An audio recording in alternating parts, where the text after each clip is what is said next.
This week, I chose bipolar disorder and the murder case of Carly Gregg to focus my efforts and attention. So, what is bipolar disorder? It's a group of brain disorders that cause extreme mood swings, including periods of mania, and hypermania, and depression. These mood episodes significantly impact a person's mood, energy, and ability to function. So the DSM-5 criteria for diagnosis for bipolar 1 disorder, distinct periods of mood disturbance, manic episodes, significant mood disturbance, and they are not attributed to substance use or other medical conditions.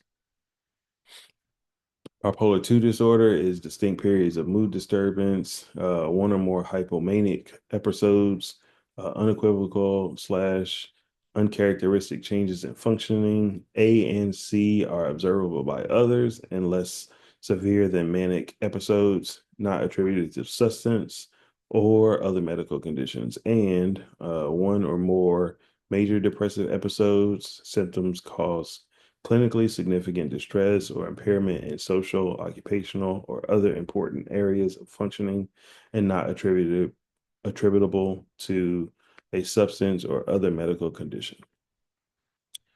Symptoms of mania and hypomania, elevated, expansive, or irritable mood, increased energy and decreased need for sleep, inflated self-esteem or grandiosity, racing thoughts and pressured speech, risky or impulsive behavior. Examples include spending, sex, and substance use, distractibility and inability to focus, increased goal-directed activity or agitation, and hypomania is less severe and may not impair functioning as dramatically.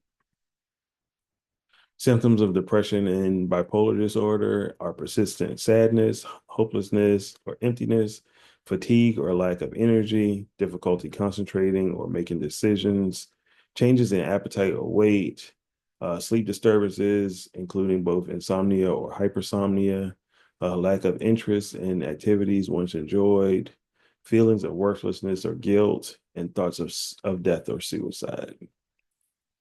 So specifically in the case of Carly Gregg, this case involved a 15-year-old accused of murdering her mother and also attempting to murder her stepfather. She was 14 at the time of the murder. It occurred in Rankin County, Mississippi. Carly Gregg did mention to a provider that she had a family history of bipolar disorder, which she believed gave or contributed to her own symptoms of bipolar disorder. Her father was confirmed to be diagnosed by one of the experts. She shot both her mother and her stepfather, although her stepfather did survive with a shoulder wound. Uh, and subsequently, in early 2024, Carly was convicted to life in prison without the possibility of parole. So some of my thoughts on the case, multiple experts on both sides disagreed on the mental capacity of Carly. Um, Multiple, you know, expert witnesses had differing opinions about whether or not the insanity defense fit the case in the Mississippi definition. Evidence of medication predated the crime, so she was given medication. Inconsistency and affirmation of voices being present, represented by multiple different expert witnesses or witnesses at the trial. Carly was diagnosed with major depressive disorder and adjustment disorder, which makes me believe that some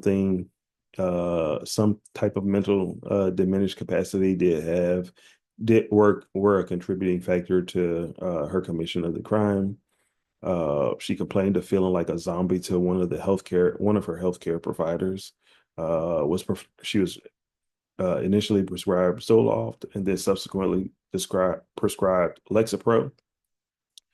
Counselors reported that the teen was having intrusive, disruptive thoughts and being easily angered and having trouble sleeping, although the provider did mention that these were not persistent feelings that were observed in the teen when being seen. She did tell another provider that she had been hearing a male voice since the age of 5 or 6.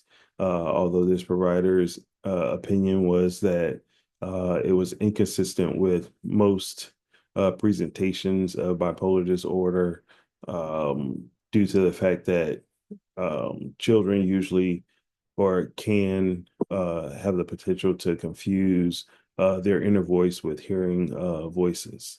Um, Further, I think the case was complicated, and the expert differing opinions made it difficult to assert the insanity defense or not. I also think there were several instances where the council was ineffective in providing evidence that supported Carly's claim to diminished mental capacity. And lastly, I just morally believe that it's difficult to sentence a 14 or 15-year-old to life in prison without the possibility of parole, just for the simple fact that average life expectancy is 74 or 75-ish, and spending 60 years in prison for a crime or mistake that was uh, based on diminished capacity, mental capacity, and not ever having the ability to be rehabilitated and released back into society is kind of harsh and cruel and unusual punishment for someone at that age. And so I think that's my opinion about the case and the sentence that was handed down by the jury.